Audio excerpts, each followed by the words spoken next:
Mega gana waadas. Mando'ad gana kot. Mando, mando, mando for the kute. Mando, mando, mando for the kute. Mando, mando, mando for the kute.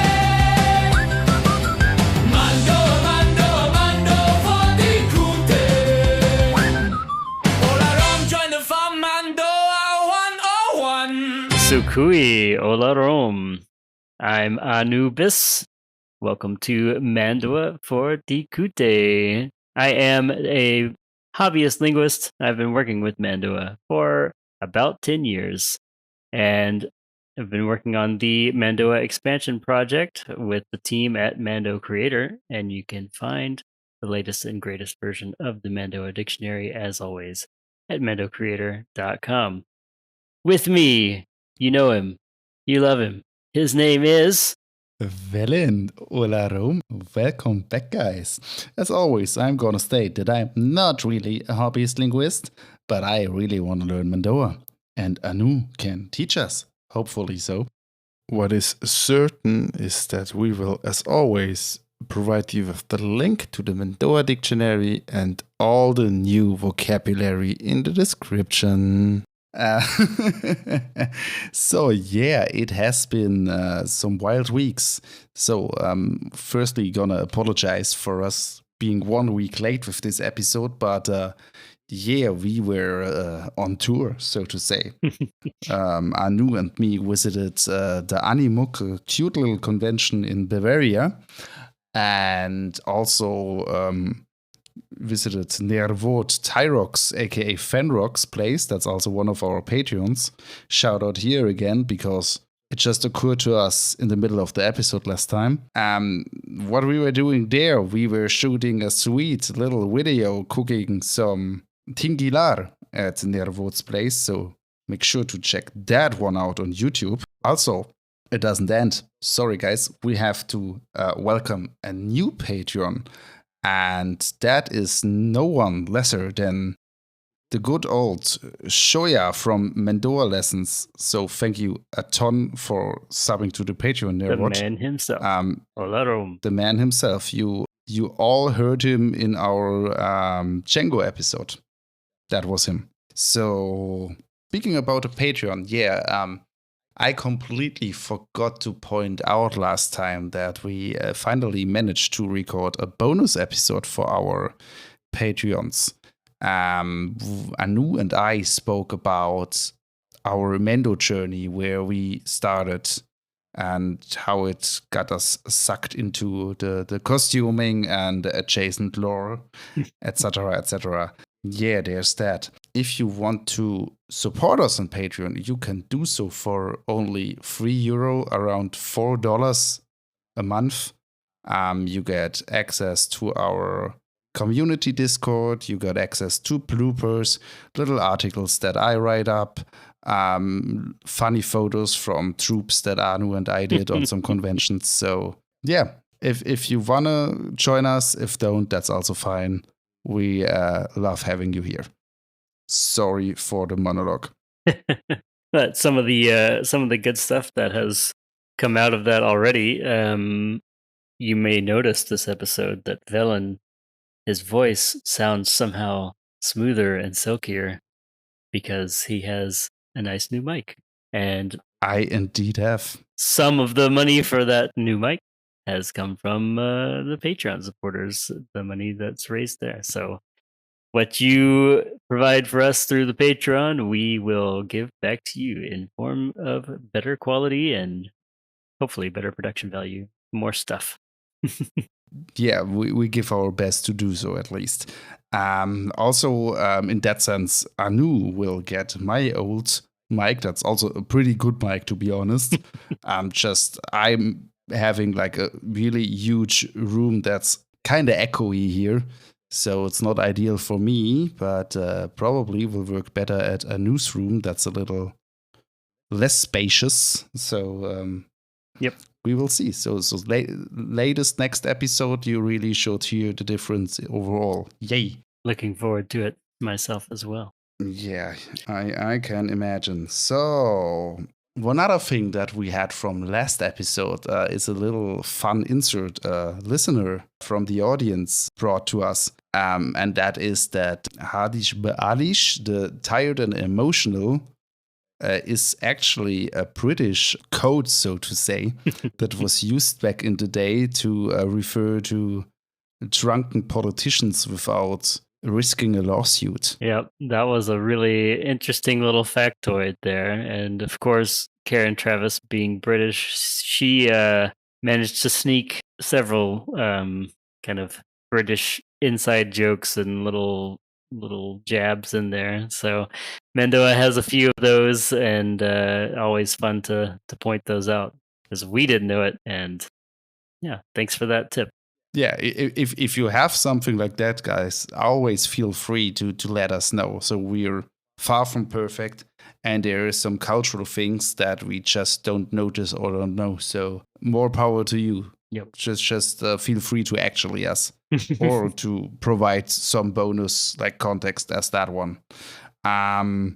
Yeah, one thing we also did not talk about last episode because for whatever reason my brain was all over the place. I, in fact, did propose to my Shiarika some weeks ago. And what can I say? She said yes.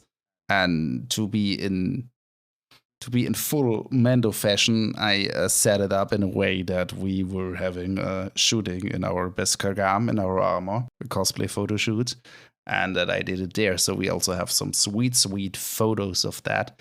You can find them on my personal Instagram that you will be able to find with a little, let's say, detective work. Han. So yeah. There's that. I just wanted to mention that because of all the the relationship episode and all the Mando wedding. So have to do the Medinuian at some point here, huh? Mm-hmm. Let's talk about our lovely people who do the homework. the few that are out there that decide to do the homework. We appreciate that. The few, the brave. Yeah, as it's always in class, right? It's like, did anyone do the homework? We had homework. So yeah, that's how it is here. Never expected something else. So let me just real quick pull that up here. We have Phaedra, as always, putting in the work here, and we appreciate you attempting these homeworks. They wrote Harish Beshig, Ibac sa Harish Behal. Tired of Shig? That's like being tired of breathing. And so the couple of things that I would adjust here for the question part of it, probably you would be saying this to a person who is saying to you that they are tired of Shig. And so you would say, Tion gar harish be Shig? Are you tired of Shig? Making it as a question. Ibac sa harish be haal. And you had haal here for breath or breathing, and it works because that is breath. But if you wanted to make this into tired of breathing, you would probably want to use the unconjugated verb. But it works here with all the way that you did it. The only thing that I'm not sure about in the second sentence there is usually when you use sa in Mando'a, you have to use sa twice. Like it's like this thing or it's as whatever as this thing. And so having sa by itself is a little unusual, and ultimately I'm not exactly sure the best way to phrase it. So we'll just say that it's a difficult construction here, but I'd say you got it really close, and anyone hearing that would understand you. So that's the goal, right? I'm, to be honest, I'm not entirely sure with the Tion because just remember everyone also our homework was to do like a drinking wisdom. So you would state that. It wouldn't be really a question. It would be more like a proverb. So I'm not sure if the tion is really required. Yeah, that's a good point. Because if you wanted to make it into a proverb in that case, you would probably want to rephrase it into something like being tired of shig is like being tired of breathing. And in that case, that would work. That would make it a little bit easier, I would say. Yeah, so that's at least how I read it. Yep. Fedra, you can let us know if you're both full of 06. So who knows? Yep. So for once in a lifetime, I took the chance of not having many contributions to finally do one myself, as a good student should do. So, and I came up with solus tiha sosol ti naasad tihar. If you guys could see Anu's face now. So what that is supposed to mean is one tihar is none tihar. Yep. Or is no tihar. Yep. One tihar is just as good as none. Yeah, it works, I think. Nice. Yeah, because in German we have that with Schnaps. It's an actual saying. So, ein Schnaps ist kein Schnaps. One is none. I don't... Hold up. You said naasad? Okay. I think that means like no person. I'm pretty sure. If that is the case, the dictionary is bamboozling us all because weirdly. it says... Yeah, it is written weirdly. It speaks of nothing, not of no one. It's true. It does. I would probably say nas instead of naasad, but the dictionary, indeed, as written, does not make that distinction very clear. I'll give you a pass. Partial credit pass, but well done. No, because I actually looked it up because I also was like, huh? Apparently, but probably that could also be something like a false friend in other languages, right? So yeah, just that, yeah. So now we are over that one. It's time for the intro sentence, of course. Yeah, so let's go back over that one more time. We had gana waadas, Mando'ad gana. And that means if you have the credits, this Mandalorian has the strength. If you got coin, Mando got muscle. Oh, yeah, baby. Can anyone guess what we are talking about then today? Huh? That's right, little Jimmy. We're speaking about bounty hunting. A dangerous profession. A complicated profession. Indeed. So it's been a while. We've been talking about Mandos and we've talked about lots of bounty hunters. But we have not actually talked about the profession itself. The one that we get to see, I would say, basically almost all Mandalorians we get to see in media are somehow bounty hunters or mercenaries of some form or another. So let's talk about that. Let's talk about how that lines up with the culture and the words around that in Mando'a. Indeed. So you guys might remember if you listened to the before mentioned episode where Shoya was our guest, episode 7 that was, if I'm not mistaken, about Jango Fett. We already mentioned the word for bounty hunter there. That would be beroya. Yep. And for sake of the topic, I noted down some interesting points about that. So we unfortunately don't have too much on the legal side of bounty hunting. After all, it's Star Wars. Never goes to great lengths with particular world building with stuff like that. But at least we got some interesting bits. That's, I think, originally from the Bounty Hunter Code. Yep. as in the Imperial Age, as a bounty hunter, you would need a peacekeeping certificate from the Imperial Office of Criminal Investigations. So you basically would be a sanctioned killer, you could say. If you were not in the Outer Rim, but operating within the boundaries of the Empire, you could also legally do that, it seems. Yeah. Of course, we don't have to forget, or we should not forget, that most bounty hunters that we see also would work for various crime syndicates. So just because the Empire thought they could regulate them, that it doesn't mean that they actually were able to. So the first thing that comes to mind, of course, are the huts. That's interestingly enough also a reason why Mandos call cowards Hutun. Yeah. We did a little bit of research, and that was something that was going around for a while there, saying that Hutun was clearly related to the Huts, just because it's part of the word.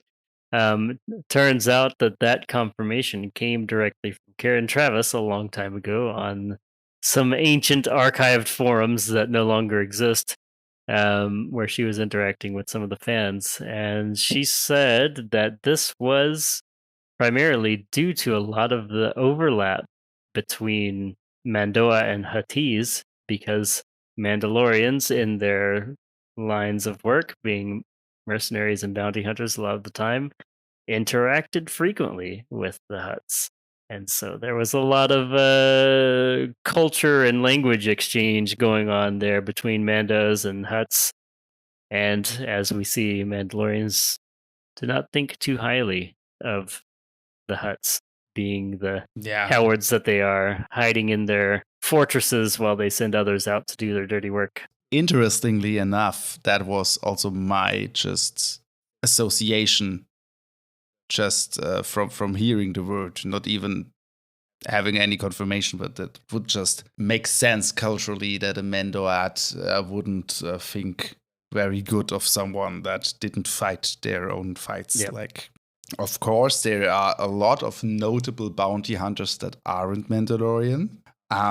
People like Cad Bane, Aura Singh, or Chrysanthemum, or even Bosk come to mind. Yep. IG droids, of course, as well. Exactly. So that also brings something up. The all the droids that are also bounty hunters. I think we also see another one in the Mandalorian. That's Q90 or also Zero. That's the one that's kind of looking like a fly with his facet eyes. So what I wanted to get at with that is that we have a word for droid in Mando'a, and it's quite interesting because it's Beskar'ad. So quite literally Beskar person, right, Anu? Yep. Essentially, Beskar, like a iron child or iron person. Really interesting. So also we did touch on something that also brings up some vocabulary. Bosk being Trandoshan, and everyone that had or has played the Republic Commando video game knows about that too. Is that Trandoshans were slavers, and since that's kind of an adjacent thing, also with like bounty hunters, I guess, because probably they also would hunt down escaped slaves. The word for slaver would be bercet'ad. Bercet'ad. Yep, which is goes into a little bit of some interesting etymology that we see with a lot of the words in Mando'a around this area. So we already know beroya for bounty hunter, bercet'ad for slaver. That brings up, what is this bear suffix here that seems to be on these words?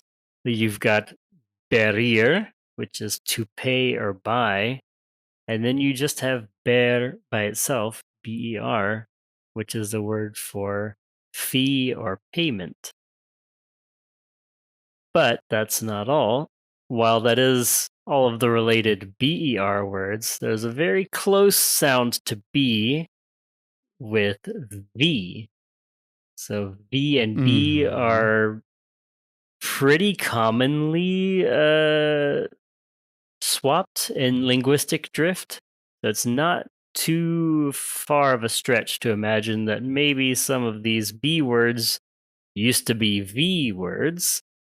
And if we look at ver in Mando'a, we see a lot of these words, not the least of which being verd, which I think we talked about in our first episode as warrior. Verd is warrior, or soldier. But we've got a lot of these V words, and that some of them seem to be related to payments. Indeed, yeah. We've got verborir, which is a word for to hire or to buy or to make a contract. And related to that, it seems like all of these, or many of these ver words, are related to this kind of paid or contract work thing. So ver mercit is hostage, and that essentially means paid prisoner. So hostage being a prisoner that you have to pay to release. That makes sense. Or you get a payment for if Yeah, you exactly. see it from the captor side. Right. So yeah, makes sense, right? So yeah. Verd, which is another one of the words we've been looking at here for Mando'a professions. That's mercenary, a paid warrior. Exactly.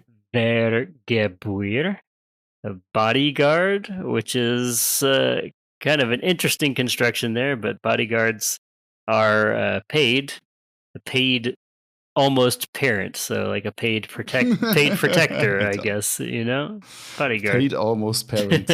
Yeah, Somebody that watches over you to make sure you're, not getting into trouble. Kind of gives me the babysitter. Yeah, a little bit. It would be a hilarious, very Mandalorian word to use for babysitter. I actually love that. Yeah. I'm gonna accept that as headcanon. That's how Mandalorian refers to babysitter. What I just saw in the dictionary, which kind of also works in the same direction, is verborir, and that's loyalty. So, It kind of makes you wonder about that one. Yeah.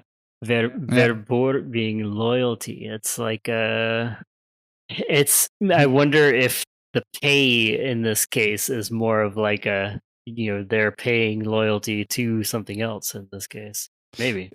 Who knows? Yeah, all good. Yeah. Just came up. Always interesting to kind of follow these little trails and patterns that you see in the dictionary, and sometimes they can lead to some wild conclusions that probably aren't correct, but a lot of the times they can reveal some interesting intent or connotation to words that you may not have picked up on without this deep study and following these little rabbit holes. So fun stuff.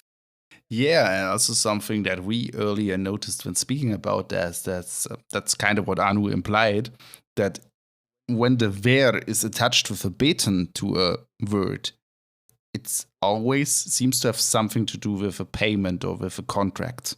Yep. Yeah, but that's also interesting. Also, we're speaking about this kind of also a thing with bounty hunters that's really prevalent is that they have, how to put that, like a wild means of like capturing or incapacitating people. So one thing that comes to mind, or that also was interesting to me. So we as always had to consult the good old Wikipedia for some of these things because can't read everything, right, guys? And something that I found interesting that they stated was like 9 ABY, that's the time where Mando is set. We have a galactic recession, and so multiple hunters had to be contracted for the same job, basically. They only paid obviously on success, so that doesn't matter for the contractor there. And so they would be handed out all the same bounty pack. That's kind of what we see in the like, I think it's the second last episode of season 1, like the final there, the showdown, so to say, where all the bounty, like the tracking fobs, start beeping. So I just thought that was a interesting little explanation there. Yep. That's just like so little bounties, just everything so dried up that everyone was trying to take every possible job there. Yeah, I mean, it kind of makes sense with a lot of the official and legal apparatus around how that all works being destroyed by the fall of the empire and everything trying to rebuild. Nobody's caring about the legal and correct structure of placing bounties at this point. They're just trying to figure out society again. yeah, sure. That just was really interesting. Yeah, it's cool. That also brings us to a kind of philosophical, how to say, segue here. No, I really thought about that in the research process here. That how far away is this really from our real world? You know what I mean? Yeah. Like in regions where you're, let's say, structurally weak, where there's not a lot of, how to put that, Anu? Help me here for a second. Not a lot of like established legal structure, like honestly, so uncivilized. yeah, not just like where there's not a lot of order, basically. Yeah, let's just put it like that. So in places like that, we also see in the real world that there are kind of, that there is emerging like a parallel structure, like some militia or whatever. Yeah. So I could kind of see that that's not too far fetched. That it's if you realistic, for better or worse, I would say. Yeah. Something to add on. So it turns out that the whole the thing you talked about earlier with the Empire having their Office of Criminal Investigations for making legal all of the bounty hunting proceedings, that is indeed was also the case with the Republic. It seems it was known as the Bondsman's Guild, the Bountyhunter Guild, and yeah, it was quite common, in fact, to for both the Republic and the Empire to contract out bounty hunters through this guild. And so they had a whole like specific procedure. And when a bounty hunter came up and said, "Hey, with the guild, you're mine, buddy," then that's pretty much it. You've got they had the legal right to take you in, and you're fighting with the law at that point if you try to fight back. That gives me, I mean, obviously, as we all know, Star Wars is kind of Western inspired, right? But that gives me such a like sheriff vibe, right? So, no matter what a guy does, he's the law out there. So there are no checks and balances, basically, right? So yeah, that's something super interesting, like just structurally speaking. Let's just talk for a second about tools of the trade. We have seen many different iterations, so to say, of that. So that's also a thing where in the Star Wars universe, I think it's not as clear cut, right? Because we have like seen multiple iterations of bounty hunters or better put like several iterations of the portrayal of them. Mm-hmm. So we have like our Republic era guys like Django, or also an Aura Singh or someone like that are like more like trained killers really Yeah. than a policing force. But then you also have kind of those, like with Boba, Book of Boba Fett style, or Boba himself later. Yeah, they also killed people, but they felt way more like a deputy sheriff or something, you know? Yeah. Just okay, I take care of it. Not that savage anymore, which ironically kind of goes against your instincts, because you would think the Republic would have them more regulated. Mm-hmm. Well, I wonder if we're going to see something like that if they ever do come out with the that series that they were planning to make after the Mandalorian. The what was it? The Marshals, Republic Marshals, where they have these hired, basically these sheriffs out on the outer rim planets, trying to keep the law. I mean, yep. Cynical enough, it is also it makes sense economically. You wouldn't have to worry about paying a police force that's devours millions if you can just have a guy with a gun that can do as he wants. Hey, this basically. guy's already pretty much controlling the plays. Here you go. Here's your badge. You're really the man now. All right. Yeah. Sounds like a good idea. Why not? Yeah. Yeah. Anyways. Yeah, but as I said, that's the tangent number 45, as we always. So talking about the gear. Let's talk about the kits. The Bespe, exactly. So we have, of course, an assortment of weapons. We have done our weapons episode. Mm-hmm. Don't really need to go about that. But a thing that really is interesting, even if they're not Mandalorians, we see bounty hunters more often than not wear some kind of armor. Mm-hmm. So that's really a staple. Kind of makes total sense, just an observation. When we get into stuff they might have to use, and also vocabulary there again, we would have the handcuffs, for example, if they have to bring someone in alive, right? That would be the garmirse. Mm-hmm. And also, just another random tangent here on the word. You might recognize gamirse also has a similar sound to what we mentioned earlier, vercet'ad, the hostage. And that's a good reason, because the word mircin means cage.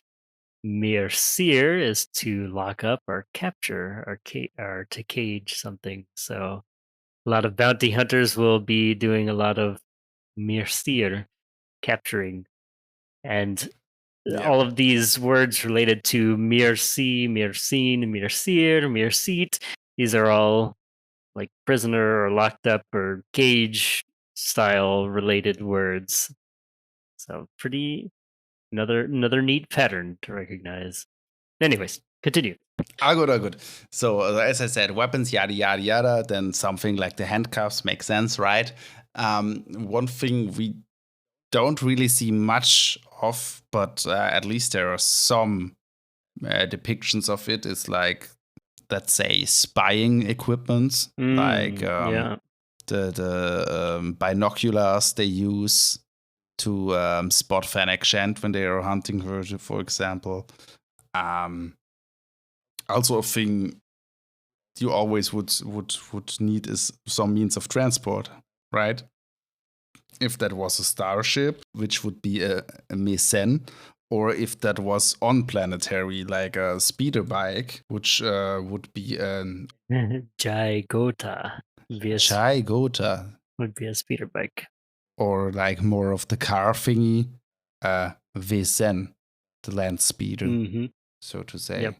Yeah, one interesting thing that we kind of did imply earlier, but we didn't actually get to by now, is how prevalent Mandos are in the whole bounty hunting thing. Mm-hmm. So Mm-hmm. we started off mentioning some other notorious bounty hunters, but if you really like go for the top 10, you at least have 3 Mandalorians in there.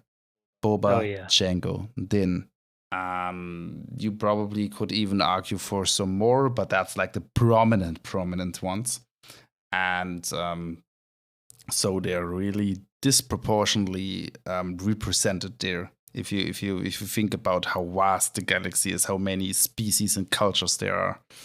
For sure, yeah. So that even got to that point that at some point, an guy named Yodo Cast tried to impersonate Boba basically to profit of his how to say, his reputation, I guess.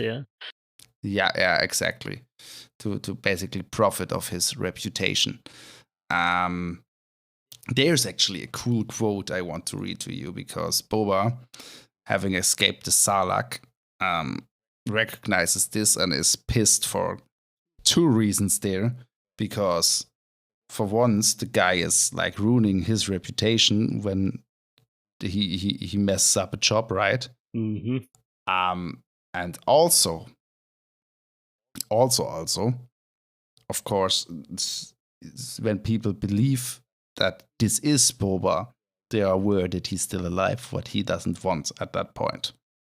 So Boba says to him, "You didn't earn this armor. You didn't earn my reputation. You called me a fossil. If you were going to be me, you should have learned from this fossil. You'll never be me." So that's goes to show that, I mean, Boba, of course, one could argue is even better than his father, at least in the bounty hunting business, so to say. So kinda he's the pinnacle of a Mandalorian bounty hunter, but still, like, that lives to show how revered they were, that other people would go and try to portray themselves as a Mandalorian, even if they weren't. And I mean, as we mentioned earlier, the armor really brings some practical use there. So it's not too far of a stretch. Mm-hmm. That makes you wonder how many pretend to be Mandos would have been around at this time. Yeah, you kind of see it with Cobb Vanth as well in The Mandalorian. Yeah, sure, right. You're absolutely right. I didn't think of that. Totally wearing Boba's armor and doing the whole Jodocast thing. So I wonder if they kind of took the Jodocast story and worked that into Cobb Vanth for the. I guess that was the inspiration. Probably, yeah. I would assume they were just too aware of that it was too shoehorned in there if they took the old Legends Jodocast thing. Yep. But where like kind of, I mean, it's a kind of neat story that you would be mistaken for that guy. So I think that's why they threw it in there. But yeah, that's cool nevertheless. Yeah. So as Mandalorians being disproportionate in the bounty hunter space, you as you might expect, there a lot of words around this profession that have made it into Mando'a, and so jobs in this case, like a bounty hunter going on a mission or a job, is 2 separate words, with a mission being somewhat more related to like a actual formal war, or like a larger scale operation. More like a mercenary job. Yeah, there, so you might see mercenaries more likely probably using Aka to talk about their missions. Whereas bounty hunters, you would probably see them more talking about their jobs, which would be bora for job. Mm-hmm.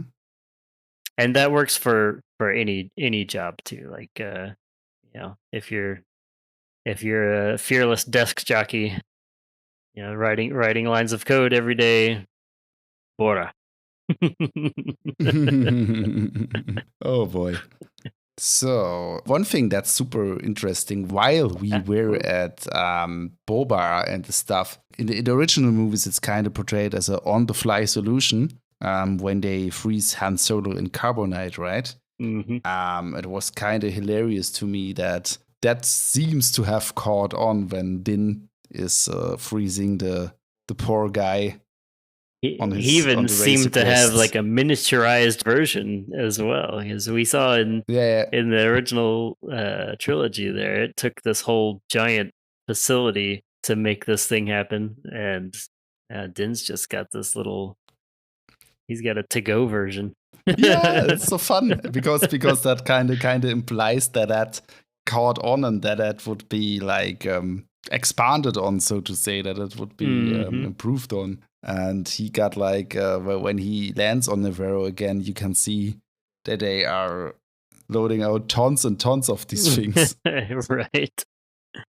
Oh, I hope to be home for Life Day. Yeah. So that one was kind of interesting. So, without dragging all that out too long, we wanted to get to our word of the week. And our word of the week would be Anu. Beroya. Beroya, which sounds kind of similar to beroya, which indeed is not a coincidence, right? That's right. So both of these words are related to the word for hunt or chase, which is oyakar. Karoya means hunter, fisher, pursuer, anybody who's hunting or chasing down things, but not necessarily a bounty hunter. Although bounty hunter would be a karoya, but they would be also a beroya. One of those square rectangle situations. Beroya is a karoya, but not every karoya is a beroya. Exactly, but I found that really interesting because that illustrates again the thing with bear and ver we mentioned earlier. The bear indicates that that's something to do with a payment. So you can see from the oya, the word root, right? Like also in the battle cry, oya, let's hunt. And the bear indicates that the person is paid for that. So that's I must say that's really something I start enjoying so much, seeing like the patterns in the language. That's so fun. Speaking of patterns and language, haha. A pattern for every episode is that you get to do your homework now. But we thought, since this is such a broad topic, and we're really interested in your preferences here, we would just ask you guys to tell us who is your favorite bounty hunter. And why, of course. And why? Sure, yeah. Doesn't have to be a Mando, although I suspect for most of you it will be. And if you can tell us why in Mando'a, that would be even more awesome. More Kandosila. Get extra bonus points, which we are keeping track of. Of course, there's a leaderboard, although you never get to see it. Alrighty. So all that's left now is to say, Retour chez mi. Retour chez mi. Take care, guys. Bye-bye.